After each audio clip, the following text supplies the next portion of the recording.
dražbě a ke smysluplnému utracení peněz, které jste si na tuto dražbu přinesli. Teď už bych rád věnoval tento mikrofon a další slovo dražiteli této akce, panu Jardu Strnadlovi, kterému děkuji, že se této akce mimořádně, zdůrazňuji, mimořádně ujal.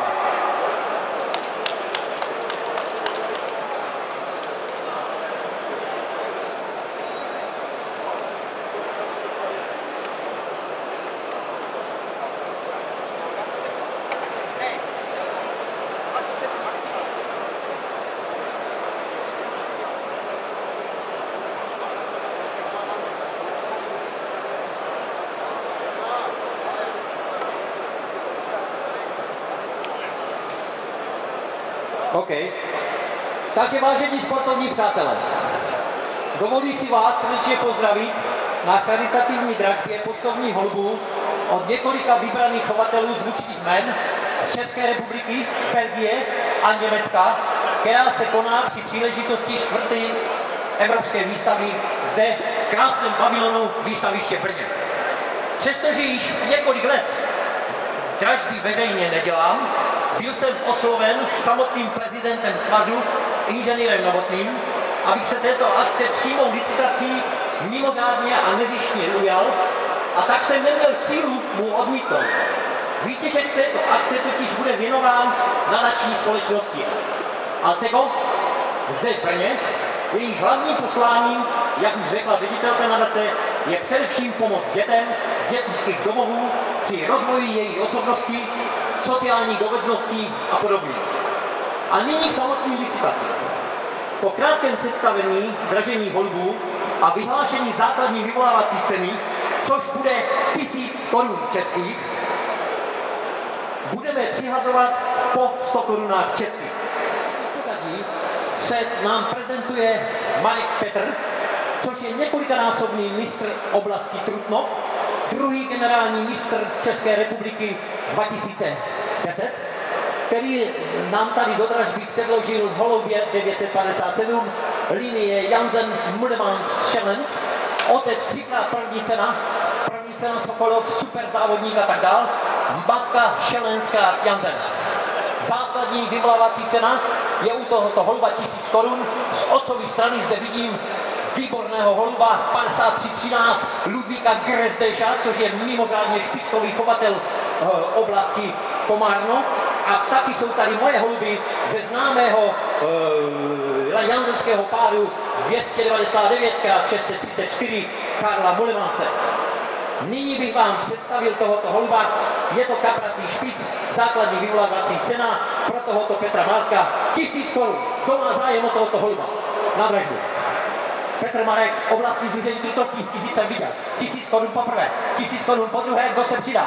Kdo se přidá, 1000 korun poprvé jsem viděl. Přidá se někdo? Má zájem? 1100, co říká ta strana? 1100 jsem viděl, 1200, 1200 poprvé, 1200 po druhé, nic, 1200 jsem viděl, pocitní, platí, děkuji.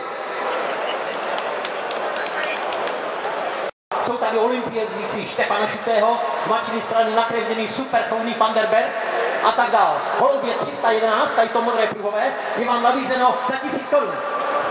Kdo dá na tohoto holuba od pana Nováka Josefa? 1000 korun pro toho Nováka. Ano, vidím, 1000 korun jsem viděl. 1000 korun poprvé, 1000 korun po druhé, kdo se přidá? Máme tady nějakou další nabídku, kde máme 1200, co říká levá strana? 1200 poprvé, 1200 po druhé a co? 1200 nic, 1200 po druhý krát jsem říkal a 1200, 400 jsem viděl, 400 poprvé, 400 po druhé, co? Říká pravá strana 1500 nová, 1500 nová poprvé, po druhé, nová po druhé, 1500, hop, platí.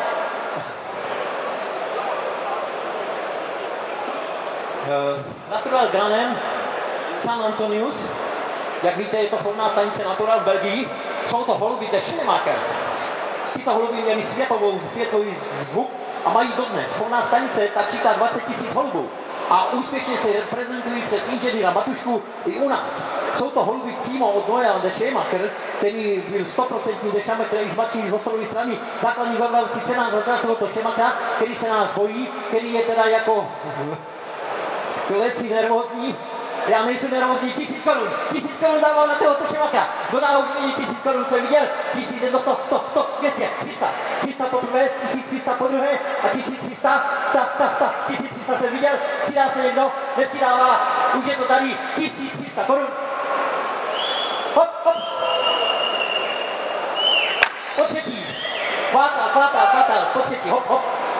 Na strany 100% Šemaker. Doporučoval bych tyto holuby prakticky křížit na holuby Fantera Bele. Jsou tady z mladší strany hodně. Základní vyvolávací cena na tohoto holuba je 1000 korun. Originál Belgičan.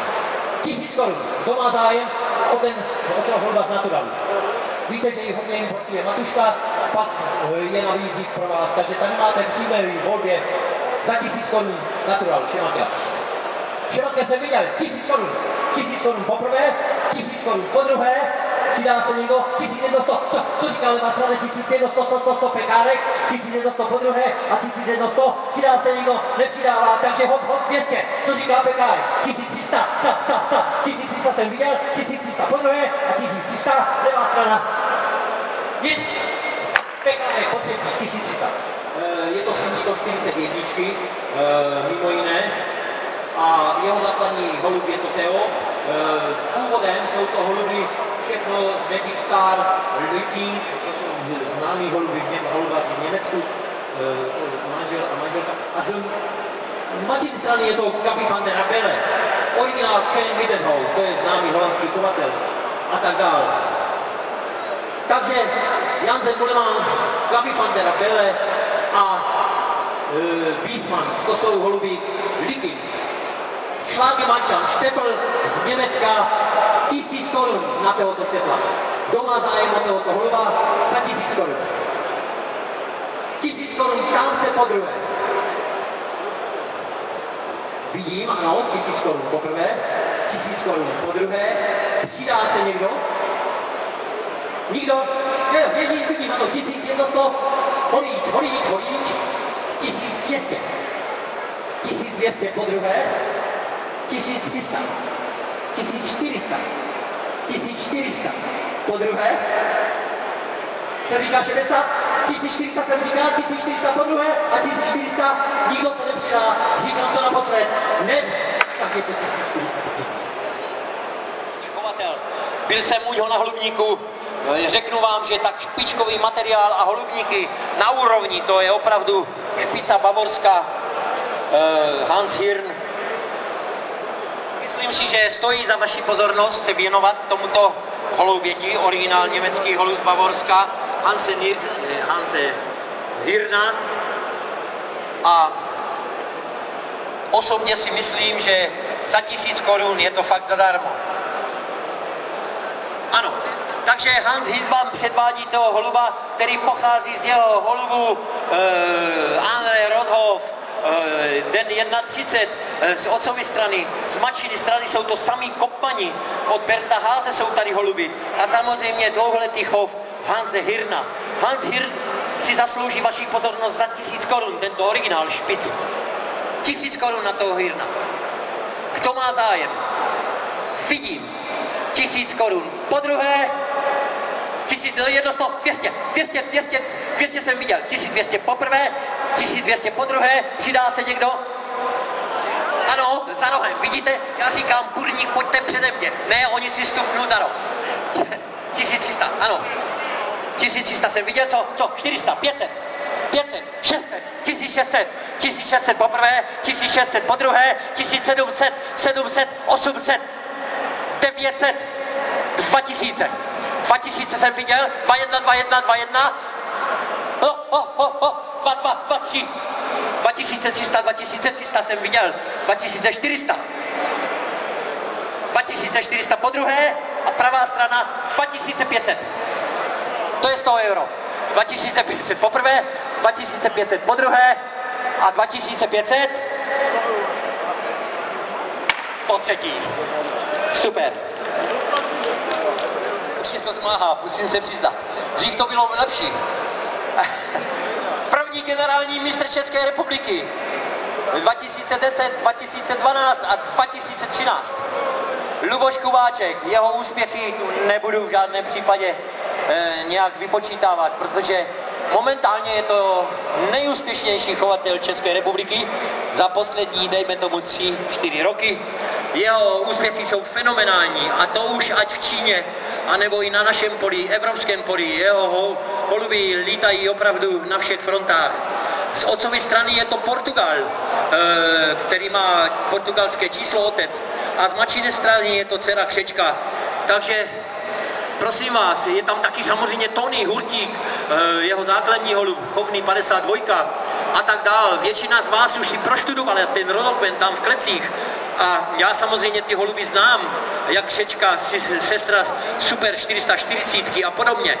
Ale musím vám říct, že skutečně pokud mě chcete ušetřit, tak 1000 korun na tohoto holuba je velmi málo. Kdo budete hned něco přidat, tak přidejte, ať mě netrápíte. 1000 korun na toho Kubáčka, 2000 na toho Kubáčka. Vidíte to? To je ono. 2000 korun, 2000 korun základ, 2000 korun poprvé, 2000 korun 2-1 jsem viděl, 2-2 jsem viděl, 2200 po druhé, 2300, 400, 500, 600, 700, 800, 900, drží, 3000.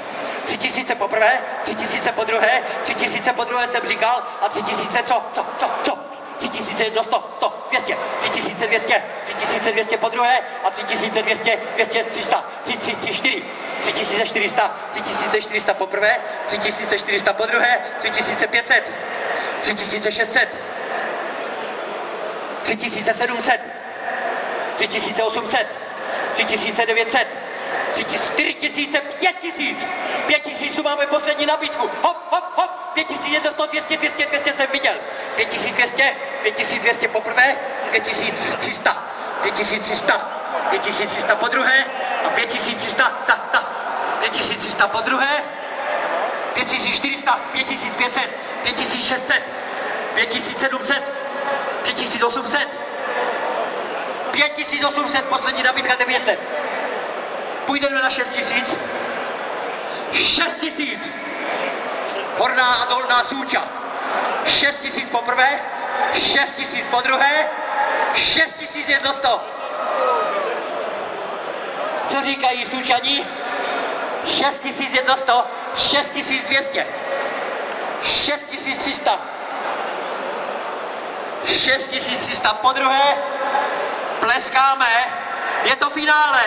6300 po druhé a 6400, 6500, 6600, 6700, 6700 po druhé a 6700 po druhé a 6700 po druhé a 6700 po třetí. Děkuju.